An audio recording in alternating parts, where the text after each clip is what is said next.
Now that former President Trump has been convicted on 34 counts, there are so many questions about what this presidential race is going to look like. How will it take place? What will change? Will we see typical campaign events? One of the big ones facing the news industry is whether there will be debates. Just recently, there was an announcement that Trump and Biden have agreed to doing at least a couple of debates, and the first one is scheduled for June 27th, which is before Trump's scheduled sentencing. So ostensibly, he won't be precluded from being there for the debate. But even if these debates do happen, it's crucial for you to know that they are a disaster for truth. To understand why, picture this.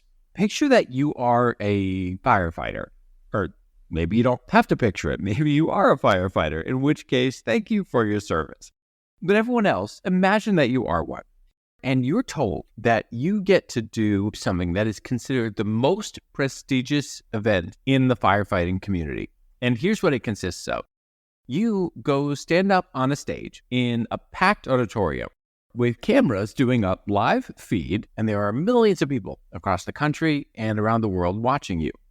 And then people are invited up onto the stage, and they're allowed to bring with them all of the kindling and logs and paper that they want, and kerosene and gasoline and alcohol and lighters and matches. And they get to just set all the fires they want. And you are not allowed to do anything. You have to stand there and let the stage burn down. That is what's happening when you hear this. Good evening from Arizona State University in Tempe, Arizona. Good evening from Washington University in St. Louis, Missouri. Good evening from Belmont University in Nashville, Tennessee. The presidential debates are hosted by professional journalists, but the basics of journalism are not allowed. No journalist can't even do part of their jobs. I'll explain that ahead. This system can so easily reward candidates who lie more. You might think the solution is for journalists hosting to fact-check the candidates along the way, but that doesn't work either because of the nature of fact-checking. Coming up, I'm going to share a few examples with you of times when hosts tried to fact-check live and it just did not work. This system damages our politics, but it also does something more than that. It damages how we raise children in America. Yes, it runs that deep. I'll explain coming up. Plus, a few ways to fix this problem, including a wild idea, and why a famous clip from Seinfeld says so much about this. All that ahead today on They Stand Corrected.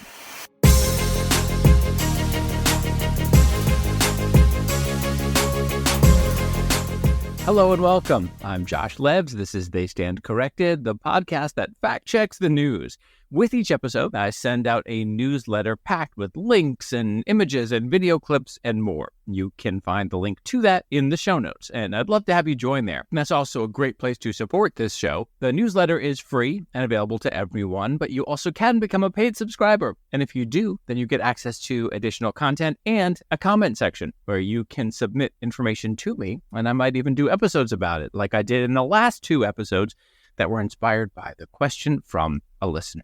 Today, presidential debates and what a disaster they are for truth. This is timely because recently there have been announcements that the first debates between President Biden and former President Trump have now been scheduled. They're coming up, which makes this the right time to make clear these debates are awful for everyone who cares about the truth. At the beginning of these debates, you hear hosts discuss what the rules will be for the night, like this. Let's begin with tonight's rules.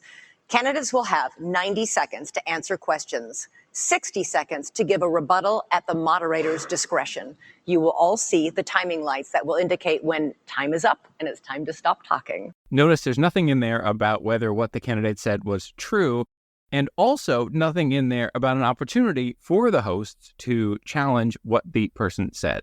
Of course not. They are specifically constructed to avoid that. Over the years, there have been some times in which moderators have tried to fact-check the candidates, but it pretty much just created more confusion. Here's one. Here's Candy Crowley from actually when she and I were both at CNN. This was a debate between President Obama and Mitt Romney. Took the president 14 days before he called the attack in Benghazi an act of terror. Get the transcript. He did, in fact, sir. So let me call it an act of terror. Can you say that a little louder, Candy?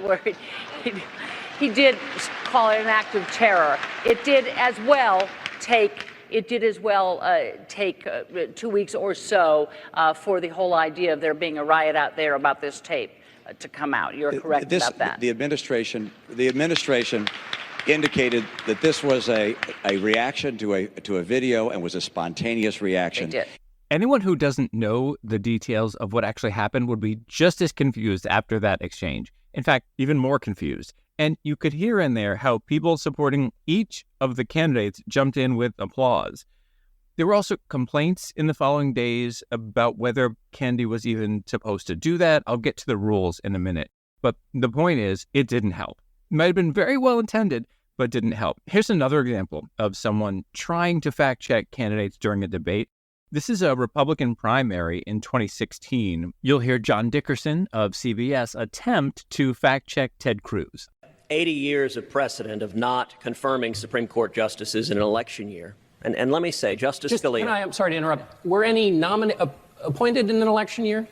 Or is that just there were 80 years? 80 years of not confirming. For example, LBJ nominated Abe Fortas. Fortas did not get confirmed. He was defeated.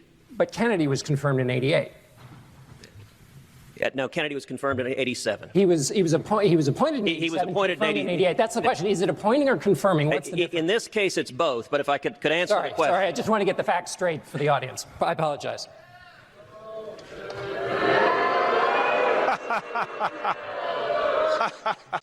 I feel for him because he did try fact-checking. And notice how he tried to put it in the form of a question, but then he apologized. And you might think, don't apologize. But this is a situation that journalists put themselves in by accepting this role. And that's because of how these debates work. Candidates work out these agreements in advance. They've got pages and pages of rules. They try to keep these secret, but they sometimes get leaked. Like the first clip I played for you before of Obama and Romney, they had a 21-page agreement for their debates. Here's one line from it, quote, "The moderator will not ask follow-up questions or comment on either the questions asked by the audience or the answers of the candidates during the debate." So the way the candidates plan it, moderators can't jump in. Now, even though these agreements say what the moderator can and cannot do, in general, the news agencies that send their moderators and the moderators themselves haven't actually signed these things. So then you could say, well, the moderators can do whatever they want. But not really, because this is not a news interview. The moderator has accepted a role. The moderator has been invited by an organization to perform a specific task at that organization's request. In that sense, it does make sense for the organizers to expect the moderator to abide by rules of the event. There is a group called the Annenberg Public Policy Center, and they once put out a paper saying how to improve the debates. I'll include that in the show notes. But they say specifically that moderators are not serving as journalists, and they say the moderators should sign these agreements. But what if we go the other way and say moderators should fact-check everything and do whatever they want? Well, as you heard, that doesn't work either. The nature of fact-checking is so much more complicated than that. You can't possibly be prepared to fact-check everything live. That's not how it works. You need to look things up and find things out, and then you need to be able to explain them in ways that are clear. Take this show, for example. As you can tell, I do a lot of research. I go through tons of documents and original clips and so much more. I work to find the elements that are most important to share with you. That's what fact-checking is. It cannot be done instantly on the fly in general. There is an example of a time that a host came prepared to try to deliver accurate information during a debate. This was Chris Wallace in a primary debate. He came prepared with full screens, which are what they sound like. They're images that take up your whole screen when you're watching. And he had two of them ready to correct Trump. Maybe he had more. We ended up seeing two. So here are two clips from that debate. Exum said, "My plan for taxes and tax cutting is the best by far of everybody." But Mr. Trump, your numbers don't add up. Please put up full screen number 4. The Education Department, you talk about cutting. The total budget for the Education Department is $78 billion, and that includes Pell Grants for low-income students and aid to states for special education. I assume you wouldn't cut those things. The entire budget for the EPA, the Environmental Protection Agency, $8 billion. Okay. The deficit this year is $544 billion. That's more than $500 billion. Your numbers don't add up, Let me sir. explain something. Because of the fact that the pharmaceutical companies, they don't go out to bid. Trump? Take a look. Excuse me. You're talking about hundreds of billions of dollars. No, you're not. If we went out to the proper bid. Of course you are. No, you're not, sir. Let's put up full screen number 2. You say that Medicare could save $300 billion a year negotiating lower drug prices. But Medicare total only spends $78 billion a year on drugs. Sir, that's the facts. You're talking about saving more money on Medicare. I'm saying saving through negotiation throughout the economy, you'll save $300 billion a year. And that's a huge, of course it is. We're going to buy things for less money. Of course it is. That works out. The only money that we buy, the only drugs that we pay for is through Medicare. I'm not only talking about drugs, I'm talking about other things. We'll save more than $300 billion a year. It was a valiant effort, but this can't work as a system. First of all, Chris was able to prepare these because Trump had said these things so much on the campaign trail.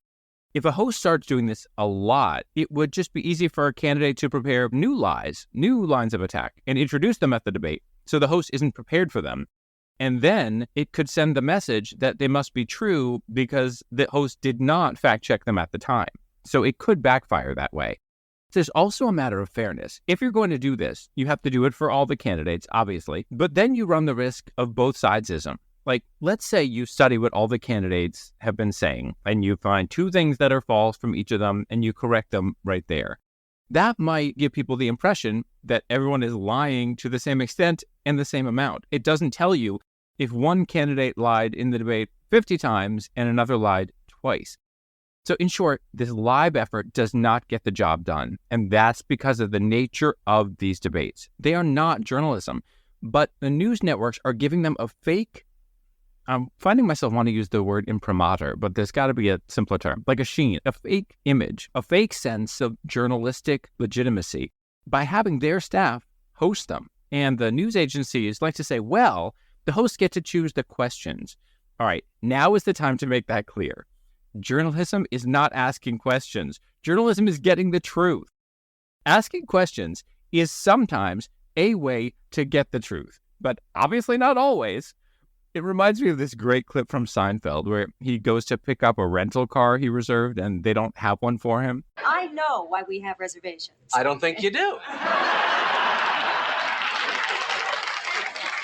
If you did, I'd have a car. So you know how to take the reservation, you just don't know how to hold the reservation. And that's really the most important part of the reservation, the holding. Anybody can just take them. It's like you get to ask a question, you just don't get to provide people with the truth. And that's really the most important part, the truth. So how do we fix this? There are things that can be done after this.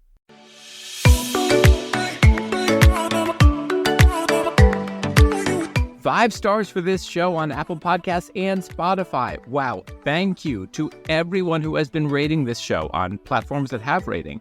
Also, the reviews are amazing. Here's one from a listener who chooses to remain anonymous. Quote, a real journalist. It's refreshing to hear perspectives from a journalist that cut his teeth on CNN and NPR regarding the hypocrisy of the major news outlets. It takes a lot to go against the grain, and Josh Levs is doing it. Thank you. And here's one from Deb S. Quote, it is great to have Josh, with his background as a CNN anchor, share what reporters were told to say or not say about Israel, and how those rules were different from those of every other country in the world. Thank you to both of you and to everyone. Listen, if you are not driving right now, click to rate and review this show on whichever app you're using. Thank you so much. If a firefighter wouldn't accept a role in which they have to stand there and let people burn down the stage, a journalist should not accept a role in which they have to sit there and let people burn down the truth. By hosting these events, representatives of news organizations are giving them this false idea that the news industry is doing its job at that moment. Journalists could submit questions, but news agencies should announce that because the structure of these events precludes them from getting you the truth, they won't be serving as hosts. That would be a really impactful and really important message to America, that you cannot tune into these and expect journalism to take place and expect truth to be delivered to you. Then, news agencies should offer their own versions of the debates afterward that are totally different. Interactive pieces online that let you compare each statement to what facts are. In-depth explanations of the real issues for people who want them. Do an entire broadcast of a debate that stops after every misleading or fake claim and takes people through the truth. And now's a good time to note something. Obviously, there are a lot of people who don't care what's true. They just want to support their favorite candidates. Trust me, part of the bane of my existence over the years as a fact checker has been accepting that there are a lot of people who don't care what's true. But then there are people like you who restore my hope and faith in humanity, because there are lots of people who do care. And right now, you have to go searching for articles or whatever that might give you a few fact checks on a few points from the debate. There's no comprehensive system that sends the right message to America and that helps you understand the entirety of all these issues and compare the candidates' claims to reality. If you care about fixing a problem, you have to first diagnose the problem, and that means having facts. For everyone who wants truth, it should be available with clarity. It's like a lot of people don't go to the doctor for their ailments, but those who do should get actual treatment. Journalism is a service, and getting you the truth should always come first. No more spectacles. Instead of performances, instead of pseudo-journalism, news organizations should take a very strong stand that anything they're involved in will be about getting you the truth. Sadly, news organizations are so entrenched in the current debate system that there's just no way they'll stop participating. They see it as a weird badge of honor, a sign of being at the top of the game, even though in reality, they're not allowed to play their game. So at the very least, journalists should do this. Turn questions into opportunities to educate the public. Take this, for example. A debate host could say, Mr. Trump, early on in your administration, you claimed that your policies were leading to the highest levels of employment for African Americans. But the numbers show your policies did nothing to speed up job growth for Black Americans. It was a trend that was already underway during the Obama administration. And then once COVID hit, Black Americans were disproportionately hit by unemployment during your final year. Under President Biden, unemployment for Black Americans has dropped way back down. Given the records of the administrations before and after you, what would you do differently in a second term? Something we can expect is that they'll ask about election lies, and they should take that opportunity to educate people. They should point out, as part of the question, that top officials in Trump's own administration have admitted that the election was legitimate, that he lost. And they should point out that someone he hired wrote a column with the headline, quote, Trump paid me to find voter fraud, then he lied after I found 2020 election wasn't stolen. And look, people who believe the big lie about the election will attack the journalist for asking a question like that anyway. But so what? Take the opportunity to provide information. There probably are a lot of people who only listen to right-wing media who don't know that members of his legal team have said these things. Or for President Biden, let's take an example of something I talked about in episode 4. All right, you could ask, President Biden, last month you celebrated Memorial Day commemorating fallen soldiers. All of them died in wars that killed large numbers of civilians, because that happens in every war. Far fewer civilians have been killed in Gaza than in those previous wars. In fact, more civilians have died in other recent wars, including in Ethiopia and Syria. Meanwhile, by one estimate, 4.5 million people have died in the U.S.-led wars on terrorism since 9/11. The October 7th terrorist attacks in Israel were, per capita, 13 times the size of 9/11. Given all this, why do you keep condemning Israel for civilian deaths in Gaza? Why fixate on civilians killed in this one war while giving so much less attention to civilians killed in so many other wars. See what would happen? You'd be giving information. And it's likely that they will ask questions about support to Israel.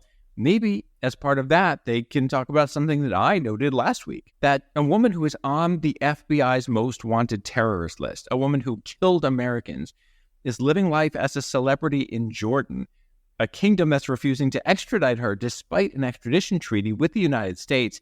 And there's no talk of withholding aid to Jordan, including military aid, and Jordan is one of our top recipients. See what would happen if you introduced facts in these questions? You still couldn't force a candidate to deliver a truthful answer, but at least in the process of asking, you could introduce new information. You might help people expand their minds and perspectives. And afterward, when there's this inevitable chatter about how things went, people would have to acknowledge that these candidates did not answer the actual questions that were being asked. At least it's something. I mentioned earlier a wild idea. I would love for there to be a candidate from a truth party, or we could call it the Truth and Justice Party, a candidate who will do their best to provide facts in their answers the whole time. How amazing would that be? That would be the ultimate hack here. When I was brought up to testify in New Hampshire for a state law, one of the lawmakers asked me when I'm running for president. And I said I'd be terrible at politics. I'm too into the truth. But even if a truth teller can't win, one could maybe get enough support to at least be up there. I know, unlikely. But there's another thing that news organizations should do. Commit to transforming their coverage of these debates by focusing on truth first, instead of ridiculous conversations about who won or who seemed more convincing. Who cares if someone's convincing if they lied? That's not the job of journalism. You're not hiring a lawyer to plead your case. A recent article provided a strong reminder of this. It was about what appeared to be a debate strategy for Florida Governor Ron DeSantis that was leaked.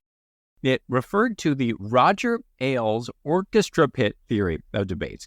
Roger Ailes was the former head of Fox News and a longtime GOP operative. He described his theory decades ago. He said this, quote, "You have two guys on stage, and one guy says, 'I have a solution to the Middle East problem,' and the other guy falls in the orchestra pit. Who do you think is going to be on the evening news?" And the person who was interviewing him asked whether the notion of a candidate saying, "I want to do something for this country," is crazy. And he replied, "Suicide." Well, why is it that way? Because of how the news has worked for so long. Talking about moments of spectacle instead of what matters most. It doesn't have to be this way. I mentioned earlier that this speaks to how we raise kids in America. And I'll dig into that right after this.